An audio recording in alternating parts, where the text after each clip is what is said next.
வாங்க. ஐயோ பாத்துங்க. ஓகே. பாத்துப்பா. மெதுவா வாங்க. பாத்துவாங்க. ஒண்ணு இல்லடா. அம்மா, இத புடி. இத கொடுங்க. வாங்க. இருங்க இருங்க இருங்க. என்ன இத்தனை நாளா ஆஸ்பத்திரியில படுத்திருந்து பொழைச்சி வந்திருக்க, அப்படியே உள்ள போனா எப்படி? இங்கேயே இரு, ஆரத்தி எடுத்து திருஷ்டி கழிக்கிறேன், அதுக்கப்புறம் உள்ள போலாம். என்ன? இந்த பத்தவை.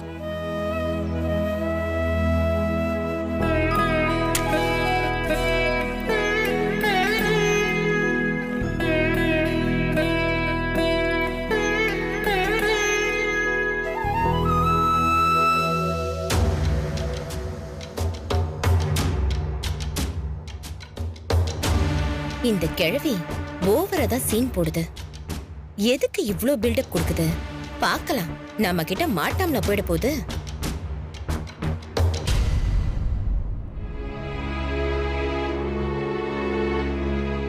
அந்த கடவுள் புண்ணியத்துல பெரிய ஆபத்துல இருந்து உயிர் பொழைச்சு வீட்டுக்கு வந்திருக்கேன்.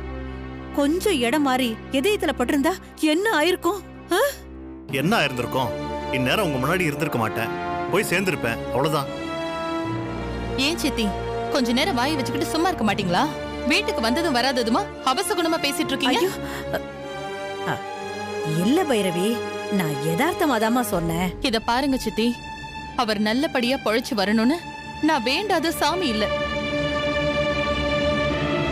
இப்பதான் கொஞ்சம் மனசு சமாதானமாகி நிம்மதியா இருக்கேன். மறுபடியும் மனசு சங்கடப்படுற மாதிரி பேசிட்டு இருக்காதீங்க. இது பைரவி, ஏதோ தெரியாம ஒரு ஆதங்கத்துல அப்படி பேசிருக்காங்க. ஆமாம்மா. அப்பா, நீங்க நல்லபடியா குணமாகணும்னு அம்மா மட்டும் இல்ல, துளசி கூட நிறைய வேண்டுதல் பண்ணப்பா. டேய் விஸ்வா, நீ வாயை வச்சுக்கிட்டு சும்மா இருக்க மாட்டியா? அவனை எதுக்கு திட்டுற? அவன் உண்மையை தானே சொன்னான். அவன் சொல்லலைனாலும் எனக்கு தெரியும். எனக்கு ஒண்ணுன்னா துளசி துடிச்சு போயிடுவான். ஆமா சாமி, நாங்கெல்லாம் ஒண்ணுமே பண்ணல. உங்க தங்கச்சி பொண்ணுதான் முட்டி போட்டு கோயில் கோயிலா போய் வேண்டுதல செலுத்தினா. நீங்க இப்ப நல்லா இருக்கிறதுக்கு கூட அவதான் காரணம். போதுமா? பைரவி, உனக்கு துளசி மேல அப்படி என்ன வெறுப்பும் கோவமும்? அவன் நல்லது பண்ணா கூட அதை நீ தப்பாதான் பாக்குற. ஆமாங்க, நான் என்ன சொன்னாலும் உங்களுக்கு பொய்யாதான் தெரியும். நியாயமா பார்த்தா உங்களோட இந்த நிலைமைக்கு அவதான் காரணம். அத மறைக்கிறதுக்காக தான் கோயில் கோயிலா போய் டிராமா பண்றான். நான் எவ்வளவு எடுத்து சொன்னாலும் துளசியை வெறுக்கிறத நீ நிறுத்தவே மாட்டேல்ல? இத பாருங்க, அப்படியெல்லாம் ஒரு வெறுப்பும் இல்ல. அவ திமிரும் ஆணவமும் தான் எனக்கு அவளை சுத்தமா பிடிக்காததுக்கு காரணம். அம்மா, நீங்க எப்படி இருக்கீங்களோ அதே மாதிரி தான் அவளும் இருக்கா.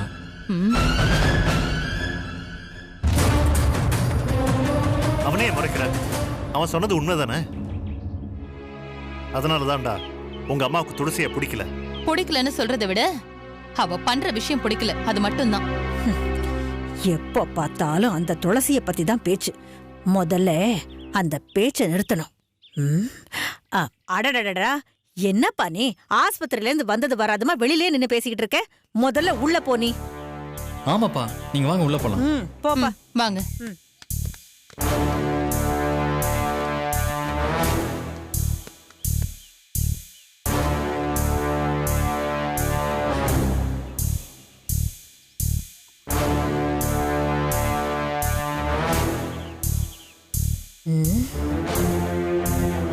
இவங்களை இப்படியே விட்டா அந்த துளசியை இந்த வீட்டுக்கு மருமகளா கொண்டு வராம விட மாட்டாங்க போல இருக்கு.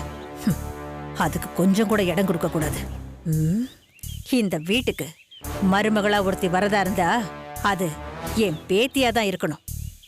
அவளை வச்சே இந்த வீட்டோட மொத்த அதிகாரத்தையும் சொத்தையும் நான் கைப்பத்தல.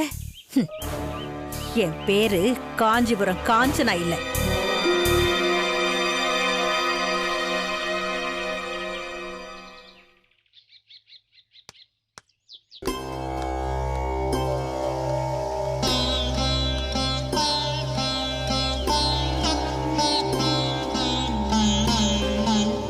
ஒருவேளை அண்ணன் டிஸ்சார்ஜ் ஆகி வீட்டுக்கு வந்துட்டாரா?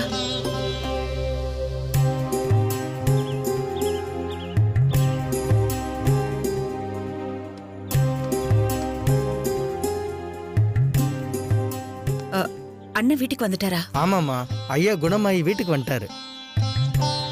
அம்மா தாயே, அங்காள பரமேஸ்வரி, அண்ணாக்கு இப்ப எப்படி இருக்கு? பரவாயில்லையா? நல்லா பேசுறாரா? நடக்கிறாரா? ஒரு பிரச்சனையும் இல்லையே? அம்மா பதறாதீங்கம்மா. ஐயாவுக்கு எல்லாம் சரியாயிடுச்சு. ஐயா குணமாயி பழையபடி ஆயிட்டாரு. இப்பதான் நிம்மதியா இருக்கு. அண்ணன் உள்ளதா இருக்காரா? ஏ உள்ள வந்து பார்க்கலான்னு பிளான் பண்றீங்களா? அப்படி வீட்டுக்குள்ள வர நினைப்பு இருந்தா முதல்ல தண்ணி தொட்டு அதை அழிச்சிருங்க. பைரவி அம்மாக்கு மட்டும் நீங்க டிரைவர் கிட்ட பேசிட்டு இருந்தது தெரிஞ்சது, அவ்வளவுதான். நீங்க உங்களுக்கு எவ்வளவு பட்டும் புத்தி வரல. அதான் ஹாஸ்பிட்டல்ல திருட்டுத்தனமா ஐயாவை பார்க்க வந்து வட்டியும் முதலுமா பைரவி அம்மா கிட்ட வாங்கி கட்டிக்கிட்டீங்கல்ல. ஏன் உங்களுக்கு இன்னும் பத்தலையா? அப்படியெல்லாம் சொல்லாதீங்க சத்யவதி. அவர் என் அண்ணன்.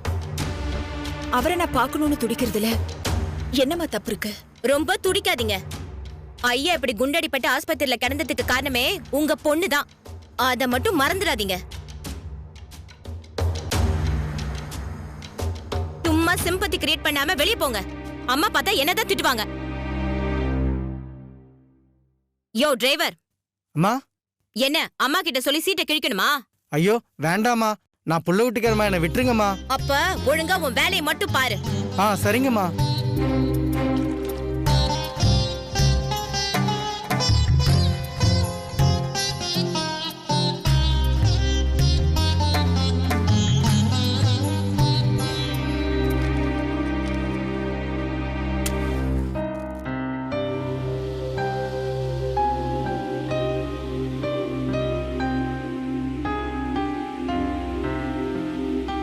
கடவுளே, எங்க மாமாவுக்கு எதுவும் ஆகக்கூடாது. அவரு நல்லபடியா இருக்கணும். அவர் பழைய நிலைமைக்கு சீக்கிரமே திரும்பி வரணும்.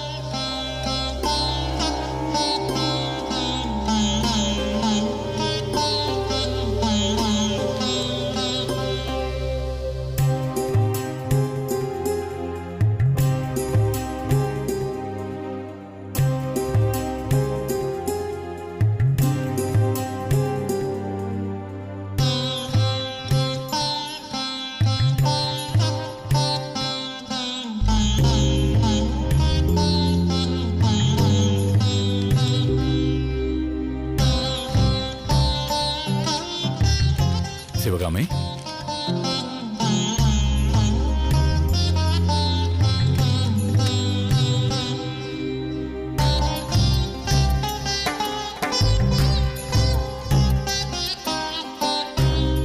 சிவகாமி, என்னாச்சு சிவகாமி?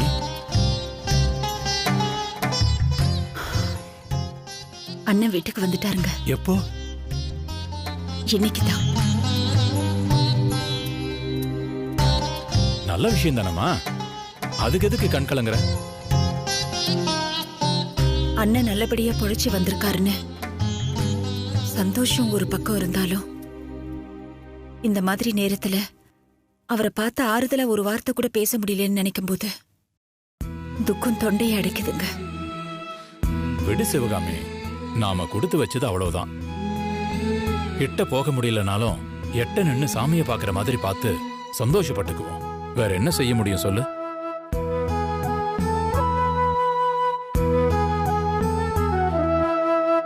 அம்மா, இப்ப என்ன ஆச்சுன்னு இப்படி அழுதுட்டு இருக்க? இல்லடி, கூட பிறந்த உறவை பார்க்க கூட முடியல. ஏன் அவர் வீட்டு வாசல்ல கூட நிக்க எனக்கு உரிமை இல்ல. யார் சொன்னா உனக்கு உரிமை இல்லைன்னு? சத்தியவதி. அவையெல்லாம் என்னை திட்டி விரட்டி விடுற அளவுக்கு என் நிலைமை ஆயிப்போச்சு. அம்மா, அவ எல்லாம் ஒரு ஆளுன்னு சூரியனை பார்த்து நாய் கொலைக்கிற மாதிரி அவ எதையாவது கத்திட்டு போறா. விடுமா. இப்ப என்ன, உனக்கு மாமாவை பார்க்கணும், அவ்வளவுதானே? என்னடி அவ்வளவு ஈஸியா கேட்டுட்ட? உன்னால முடியுமா? அவ்வளவு சுலபத்துல அண்ணி என்ன பார்க்க விட்டுருவாங்களா? அம்மா, அதெல்லாம் நான் பாத்துக்கிறேன். நீ ஹாஸ்பிட்டலுக்கு போய் மாமாவை பார்த்தா மாதிரி இப்பவும் அவரை பார்க்க ஏதாவது ஒரு வழி பண்ற. அதனால நீ அதை பத்தி கவலைப்படாம அமைதியா இரு. நிஜமாவ சொல்ற? அதான் சொல்றால, நம்புமா. கண்டிப்பா நீ அவரை போய் பார்ப்ப.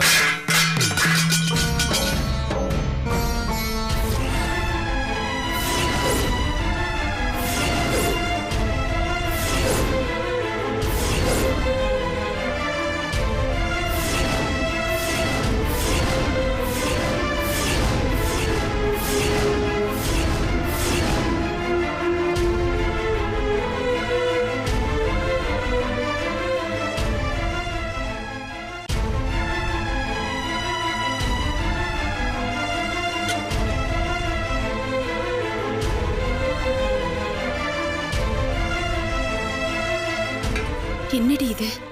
விளக்கு விழுந்து அணையுது. எனக்கு ஏதோ அபசகுணம் மாதிரி படுது துளசி.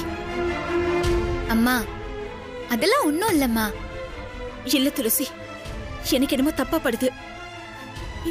என்னால என் அண்ணனை பார்க்க முடியாம போயிடுமோன்னு எனக்கு ரொம்ப பயமா இருக்கு துளசி.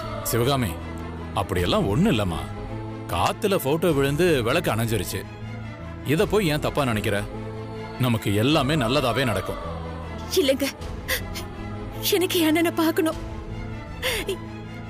எங்க என்னால அவரை பார்க்க முடியாம போயிடுமோன்னு எனக்கு ரொம்ப பயமா இருக்குங்க.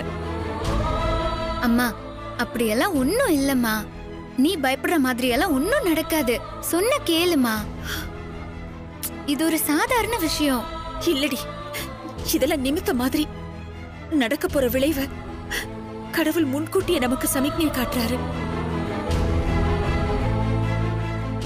உனக்கு ஞாபகம் இல்ல, அன்னைக்கு கோர்ட்டுக்கு போகும்போது இப்படிதான் அண்ணனோட போட்டோ கீழே விழுந்து ஓடிஞ்சது.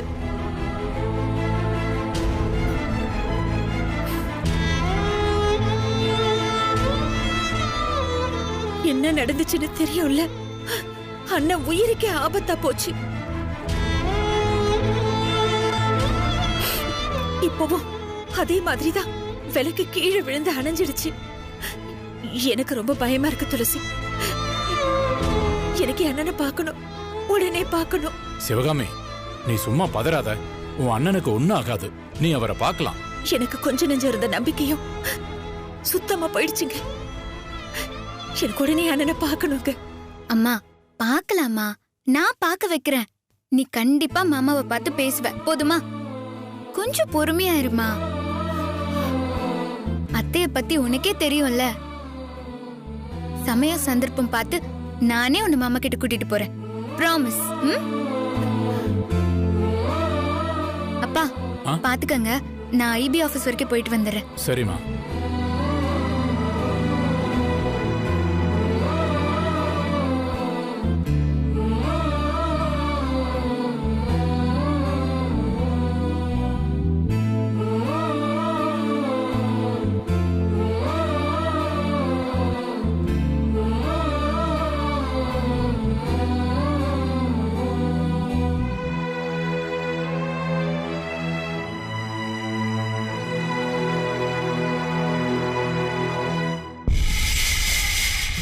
அந்த துளசி மேல எப்பவுமே இவருக்கு பாசம் அதிகம்.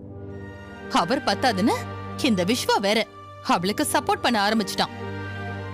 இத இப்படியே விடக்கூடாது.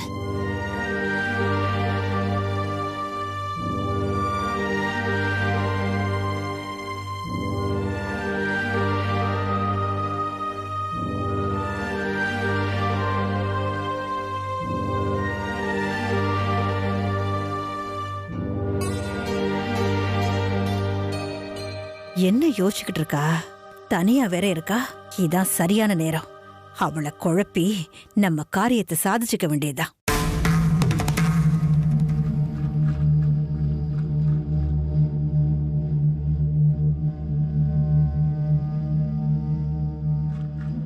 என்ன பைரவி, ஏதோ யோசனையில இருக்கிற மாதிரி இருக்கு? அதெல்லாம் ஒண்ணு இல்ல சித்தி. நான் சும்மா தான் உட்கார்ந்துட்டு இருக்கேன். சும்மா உட்கார்ந்து இருக்கிறதுக்கும் மனசுல சுமையோட உட்கார்ந்து இருக்கிறதுக்கும் வித்தியாசம் தெரியாதவளா நானு? அப்படி என்னம்மா கவலை? எதுவா இருந்தாலும் என்கிட்ட சொல்லக்கூடாதா? என் கவலைக்கு காரணம் அந்த துளசி தான். அவளும் அந்த சிவகாமியும் எப்போ எனக்கு பெரிய தொல்லையாத்தான் இருக்காங்க. அதுங்களை ஒழிச்சு கட்டினாதான் எனக்கு நிம்மதி. என்ன பைரவினி, அவங்கெல்லாம் ஒரு ஆளுன்னு அவங்கள பத்தி யோசிச்சுக்கிட்டு இருக்கிற? ஏமா, உனக்கு அவங்க பிரச்சனை என்ன புதுசானதா? நீதான் அவங்களையெல்லாம் அடக்கி ஒடுக்கி வச்சிருக்கிறியே, ஒன்ன மீறி அவங்களால ஏதாவது செய்ய முடியுமா? நான் கூட நீ யோசனையில இருந்த உடனே ஏதோ முக்கியமான விஷயத்த பத்தி தான் யோசிக்கிறியோன்னு நினைச்சேன். முக்கியமான விஷயமா? அப்படி என்ன விஷயம்? எல்லாம் நம்ம விஸ்வாவை பத்தி தான். விஸ்வாவா? அவனுக்கு என்னாச்சு சித்தி? வயசாயிக்கிட்டே போகுதுல்ல, அவனுக்கு ஒரு கல்யாணம் பண்ண வேண்டாமா? ஆமாமா, அத பத்தி நினைச்சா மட்டும் பொண்ணு கிடைச்சிடுவா போகுது? நானும் எவ்வளவோ பொண்ணுங்களை பார்த்துட்டேன். ஆனா எந்த பொண்ணும் நாம எதிர்பார்க்கிற மாதிரி அமைய மாட்டேங்குது. என்ன பண்ண சொல்றீங்க சித்தி? அப்படி என்ன தாண்டி நீ எதிர்பார்க்கற? ஏதாவது வரதட்சணை அதிகமா கிடைக்கிற மாதிரி பொண்ணை எதிர்பார்க்கறியா? வரதட்சணை எல்லாம் எனக்கு எதுக்கு சித்தி? பொண்ணு நல்ல அழகா மகாலட்சுமி மாதிரி இருக்கணும். அது மட்டும் இல்லாம நம்ம குணத்துக்கும் குடும்பத்துக்கும் ஒத்து போகணும். நல்ல அடக்க ஒடுக்கமா நல்ல குடும்பத்து பொண்ணா இருக்கணும். அவ்வளவுதானே. நீ நினைக்கிற மாதிரி ஒரு பொண்ணு ரெடியா இருக்கா. என்ன சித்தி சொல்றீங்க? பொண்ணு ரெடியா இருக்காளா? பாக்கறதுக்கு நல்லா இருப்பாளா? நல்லா இருப்பாளாவா? அவ பாக்கறதுக்கு எப்படி இருப்பா தெரியுமா?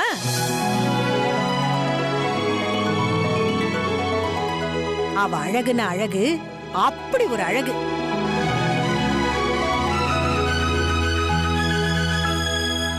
அவ கண்ணை பார்த்தே பாதி பேரு கண்ணு போடுவாங்கன்னா பாத்துக்கையே. நீ ஒரு வாட்டி அவளை பார்த்தேன்னு வையேன், அவதான் என் மருமகன்னு நீ சொல்லுவ. அப்படி ஒரு அம்சம், அப்படி ஒரு அமைப்பு அவளுக்கு.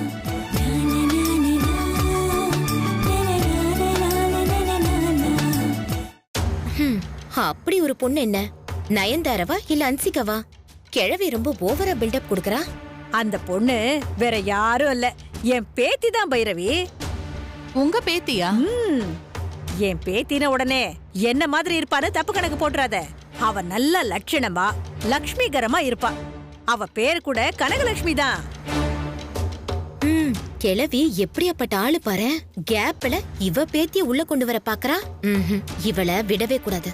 என்ன பைரவி திரும்பவும் யோசிக்கிற? ஒண்ணும் இல்ல. எப்படி நமக்கு ஏத்தவளா இருப்பாளா இல்ல ஒத்து வருவாளா மாட்டாளான்னு தயங்குற. இதோ பாரு, உனக்கு அந்த டவுட்டே வேண்டாம். என் பேத்திய ஒரு 10 நாளைக்கு இந்த வீட்ல வந்து தங்க சொல்றேன். உனக்கு அவளை பிடிச்சிருந்து உனக்கு அவ ஒத்து வருவான்னு தோணுச்சுன்னா மேற்கொண்டு பேசுவோம். என்ன சொல்ற? நல்ல யோசனை தான். ஆனா நீ எதையும் யோசிக்காத பைரவி, நான் அவளை வர சொல்றேன். நீ அவ கூட பழகிதான் பாரு. அப்படி உனக்கு பிடிக்காம போச்சுன்னா நான் உடனே அனுப்பிடுறேன். என்ன சொல்ற? நீ எப்படியும் சரின்னு தாண்டி சொல்லுவ. இத ஒன்ன மட்டும்தான் நான் உன்கிட்ட கேட்டு பண்ணுவேன். என் பேத்தி மட்டும் இந்த வீட்டுக்கு மருமகளா வரட்டும். உன்னோட அதிகாரம், இந்த வீடு, சொத்து எல்லாம் எனக்கு மட்டும்தான். அப்புறம் என் பேத்திய வச்சு இந்த வீட்ல இருக்கிற ஒவ்வொருத்தரையும் நான் என்னெல்லாம் பண்ண போறேன்னு நீ பார்க்கத்தானே போற. சரிங்க சித்தி, அவளை வர சொல்லுங்க. அவ இங்க வந்து தங்கட்டும்.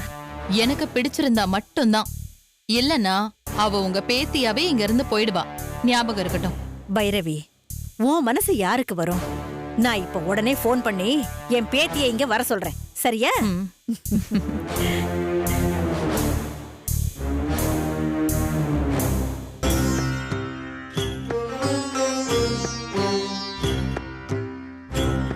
அம்மா, என்னம்மா நீங்க?